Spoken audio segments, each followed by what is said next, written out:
So in order to download IntelliJ, you simply need to go to your Google Chrome browser and type download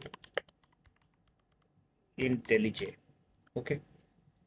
So the first result that you will see will be the JetBrains website download page. So simply go on this page, and by default it will show you the download option for IntelliJ Ultimate. That is a paid subscription.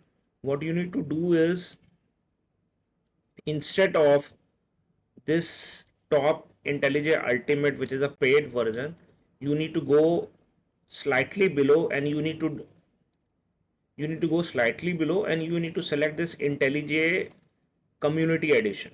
Okay. And then depending upon Mac or Windows or what you are using, for example, I'm using Mac with Apple Silicon, so I can simply go select here Apple Silicon and I can download. You can see that the download has started. Okay. So this is the best IDE to use. Once you download it, you simply need to run the installer and it will install the IntelliJ IDE for you.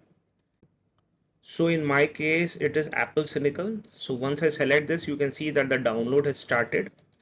We'll wait for its completion, and when it completes, we simply need to install this IDE and then we will start working on this.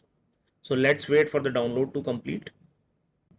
So we simply need to run this installer, and for Mac what happens is you simply need to drag and drop this application in your application folders and you are done with the installation. So once it copies the package into our applications folder, we are good to launch it as well. So we can see now it should have installed IntelliJ in our application folder. We can see this IntelliJ CE Community Edition. So once I double click it, it will launch for the first time in front of us.